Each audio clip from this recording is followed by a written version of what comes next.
Welcome to Metallidium Pages, Charlotte. It's a great pleasure to talk with you about your band, this first album, and more to related to the metal world in general. So we are starting by asking, how are you doing today? How is the band? Well, how is your band in general? I'm doing well. I'm very excited. Like it's such an interesting time, with the release of the record, getting ready for the release show. We just did some other shows. Yeah, seeing the first people respond to the album. So it's good. It's an exciting time. Okay. So talking about for this new album, when did you start writing songs for this new album? Are all the songs new, or did you rescue any composition that we love, perhaps in previous projects, etc.? I think that probably the first song. Well, the very first song was Soft Revolution because this is a re-recording of Soft Revolution was already on Tales from 6 Feet Under Volume 1. So this was 2021. But I think I started actively writing for this album around the release of Tales Volume 2. I think All You Are is this was already we already performed this live at the release show of the two Tales albums. So yeah, about the end of 2022, I think. Okay. I saw that you are working very constantly with albums. So are you always working on a new music, or do you prefer to focus it once you have finished touring, promote the last album? So for you, how do you decide when it's time to work on a new songs or a new album? So I work continuously. I haven't toured for 5 years. In November is going to be my very first tour, very first full tour in 5 years. So this is very exciting. But I work on music sort of continually, and I finish a song every month because I work through Patreon. The which makes a lot of what I do possible for me. I funded the record through the Patreon support, so even though I am with Napalm Records now and they're amazing and they also give me like a lot of support, I got a great team there. Like the Patreon is still massively important, and I release a song there every month.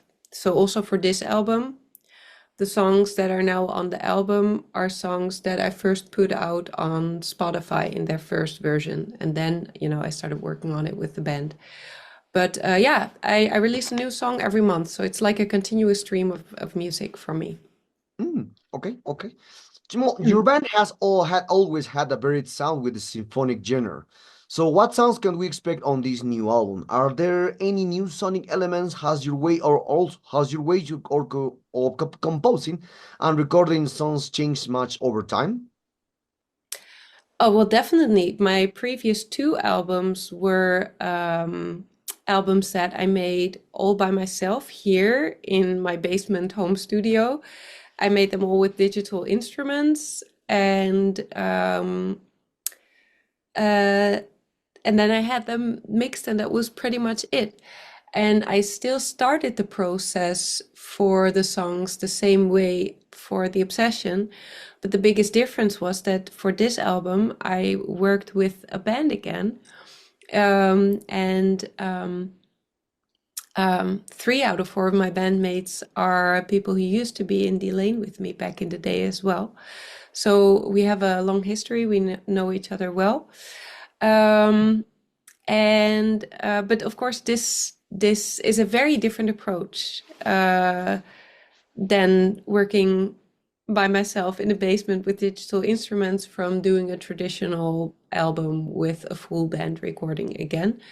There were a lot more people involved in the making of this album. The band, first and foremost, Timo Somers, who played the guitar, has been also very involved in the arrangements, not just the guitar arrangements, but other like parts of making the songs ready for the band recordings as well. The band themselves, of course, Joey on drums, Otto on bass, Sophia, who did grand piano and Hammond, And then Vikram Shankar did some beautiful orchestral arrangement and key arrangements. So, of course, knowing that I was going to do the album this way with the involvement of all these people, that also kind of influenced like my writing. Like I started writing more deliberately for the band as well. So yeah, actually, it's a massive change from my last two albums to this one. Actually, the last two albums, when I wrote those songs, I didn't, especially for the first ones, I didn't even intend the songs to end up on an album or ever perform them live. So it's a very big contrast indeed. Mm, okay, interesting to know. Interesting to know. So many bands and musicians see each album as a child, each one special in its own way. So it's a bit of cliche to say that each new release is the band's best. But do you consider this new album as your best work to date? If so, what are the reasons that make this album special for you or the best one to date?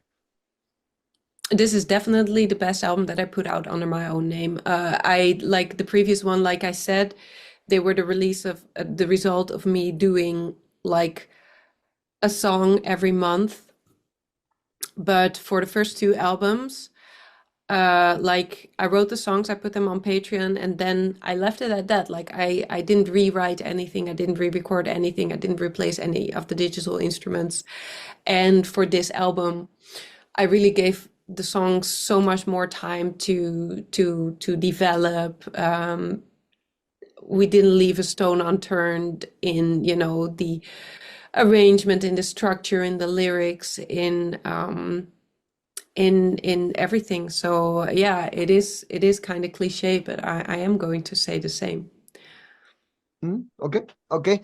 So lyrically, what themes do you explore on this new album? Where does the inspiration come from, and why do you choose the name from this, The Obsession? Almost all of the songs on this album are based on, you know, fear or obsessive thoughts or the escapes from them. So once I realized that, and also kind of how they are connected to my own OCD, I thought that The Obsession would be a good title for it. It's the most fitting to the theme of the record. Okay. The the cover art from these new albums looks great. So for this topic, so how do you encompass the name of the album, the cover art, and with the concept of the music? How I combine it, or How, what? yes, oh, in general, how do you encompass everything? Okay, so usually when I'm working on the songs, I am already kind of picturing, um, I have images in my head, colors, structures. I often make mood boards, especially for my favorite songs, because in my mind, I'm already thinking about one day I'm going to have to make maybe artwork with this. One day I'm going to have to maybe make video with this. And so I really pull these elements, you know, the visual element and the musical element together as soon as I can. And then when it's time to actually make it a reality, I team up with, you know, my creative team, and we do brainstorms, and we try to materialize, you know, those images and those ideas into something that people can enjoy. Mhm. Okay, okay. So how do you feel the reception of your fans and press to this new album has been so far? You were talking about the reviews. So what have the reviews been like? Do you usually read reviews or criticisms that are allowed online? And how do you take these reviews?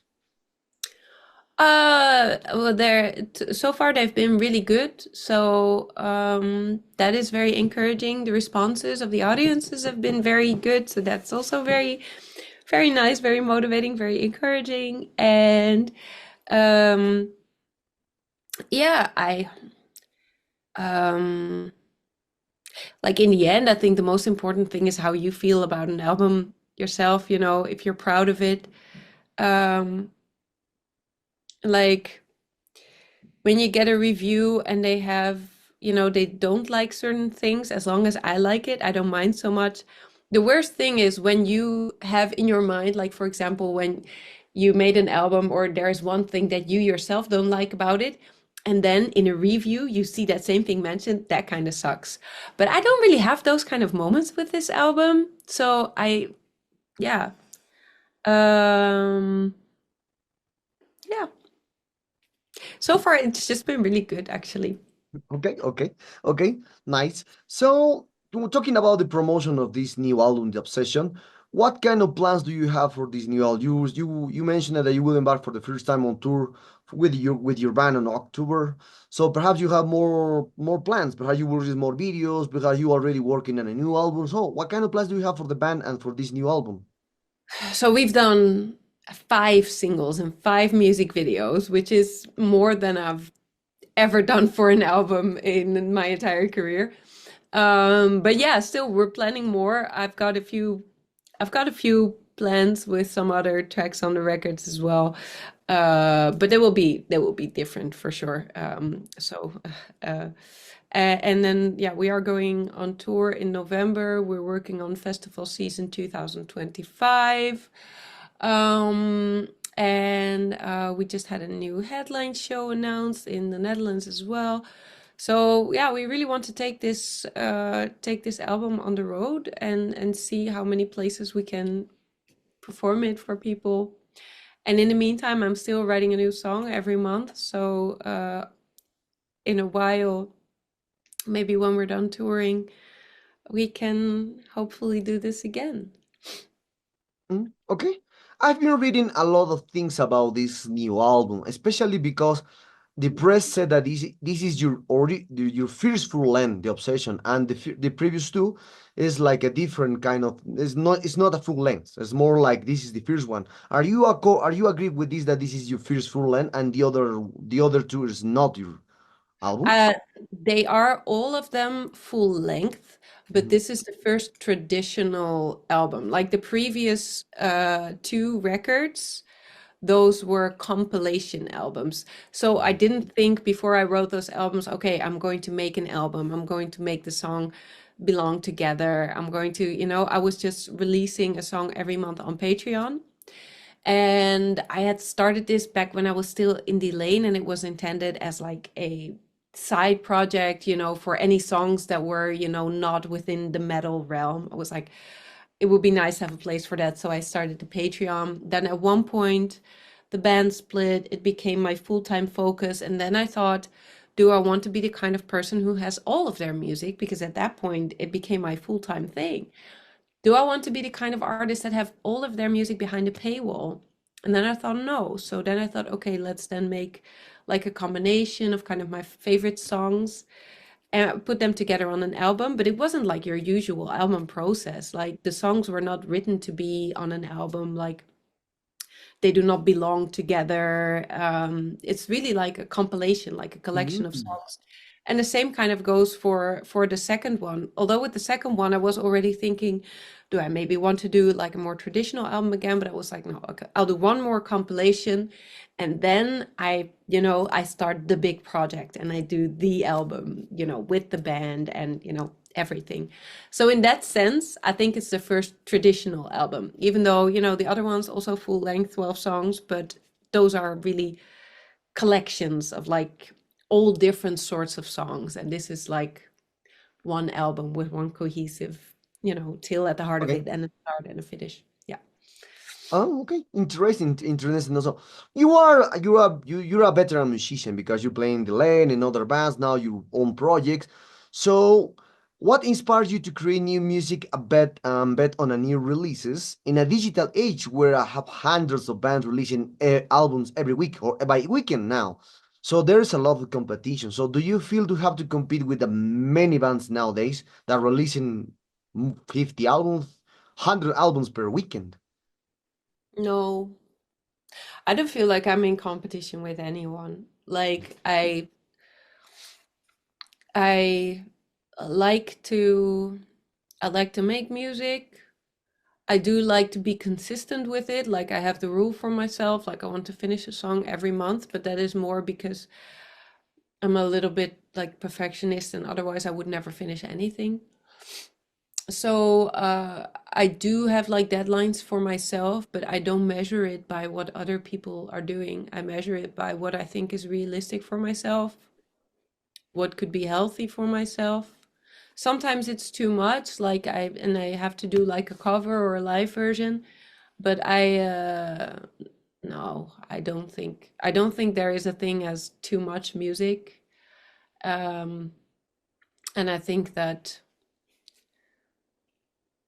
yeah, I'm lucky that people are, you know, listening to my music. I'm very lucky that people are enjoying it, but I don't see like I myself listen to so many different music. I don't see how I would see, you know, other people also making music as a competition. Mm, okay, okay. Other detail like capture my attention usually is when an album has features. In this case, you have two features about Simon Simons and Alisa from Arch Enemy. So for this topic, when you compose these songs, did you think that these both singers will be on these songs, or it was a matter when the song will be yeah it was ready and say I would like to invite them to sing these songs, or how was the process in your case to create a song with features? In the case of Simone, I remember I put the first version of the song on Patreon, and it was very different than the album version. It was just harp and vocals, and it was about a topic that we have had talked about a lot before. And she said that she really liked the song, and that was kind of the moment where I thought, okay, if this ends up on the album, it would be wonderful if she would sing on it, because you know we had a connection with the song's topic, and because I knew that she liked the song so much. So that was that one. And then when it comes to Ode to the West Wind, it was kind of as I was finishing the first version, that I thought, you know, this would be an amazing collaboration with Elisa because of the song itself, because of the way I'd imagine her vocal sounding on it, but also because it's a song based on a poem, a famous poem by Percy Shelley. The poem is also called Ode to the West Wind. And we have done 5 collaborations by now. 4 out of 5 are based on traditional poems. So I feel like it's kind of our thing. So that's why I thought that this would be a really nice one to collaborate on with her. Okay, okay. Well, we're very close to this interview, Charlotte, and for this, being a band with a very sounds influence, how do you see the issue of labels? Fans and media always try to label bands and start playing with words like symphonic, black, this kind of stuff. There's common thing around the world, especially in the metal. So for this, how do you describe your sound yourselves? Um, I think at this point, uh, maybe like progressive, alternative, maybe symphonic, rock and metal. So that's a lot of labels, but I think they're all true for different songs on the record. Um, yeah, I don't mind labels. I think they can be helpful, but it becomes complicated when your music is kind of eclectic, you know? So when a label fits for one song but not for the other, that's why I need a lot. Mhm. Okay, okay. Switching gears, and one of the last questions for this is there is a lot of talk these days about the advancements of artificial intelligence and how fast this advancement is being used in the arts, both for composing and for the graphic art. So, how do you see this from your perspective? And do you think in the future you will use it to compose, design a cover or a video, for example, using this new technology? So far, I've been really holding it off, especially for creativity. I think that it would be really frustrating to, like, for example, like sometimes I've seen a friend of mine sent me like write lyrics in the style of Charlotte Wessels, and she texted me like the result, like, ha ha ha, look at this. And I was like, it was so weird. Like it was so, yeah, I didn't like that at all. But then I also think that parts of it are still very unethical, like for visual arts, for example. Like so many artists are used as a database and they're not compensated for it, and they didn't consent to it. So yeah, I think that from a personal perspective, I think it might be frustrating, like especially, the better it gets, I think the more frustrating it will become that you can do something with a click that you used to spend like yeah, the thought already is kind of bothering me. And from an ethical perspective, I think that it's not ready yet from an ethical perspective. I think, for visual artists now, like some of my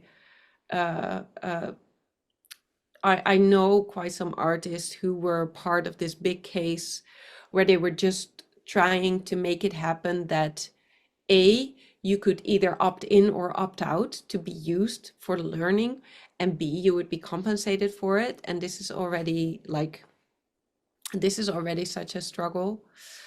Um, so yeah, you know, I think it's not going to go away, but I hope that it will be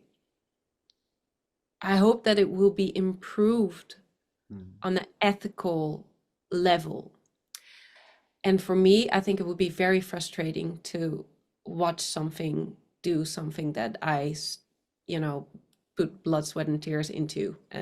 So, uh, yeah.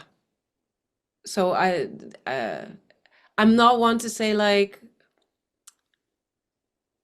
I think people were probably afraid of all advances, in Mhm. history at one point, and I don't think that not all of those have ruined everything. So I don't want to sound like incredibly old and and scared and like, but I do think that there are, at least at the moment, huge issues with it, that I hope will become resolved. Yeah. Mhm. Okay, okay. Well, Charlotte, we come to the sad moments of this interview. I hope you enjoyed this interview as I did, and thank you very much for your time. This new album, Obsession, is a tremendous album. Congratulations on this first album, as you said also. Maybe you have add something to your Latin American fans and obviously Metallarium followers. Of course, I would like to thank everyone who's been, checking out this interview or checking out my music. I want to thank you very much for your interest. It means a lot to me. And I also really, really hope to make it back over at one point. It would be absolutely amazing. And yeah, thank you all so much and have a great day.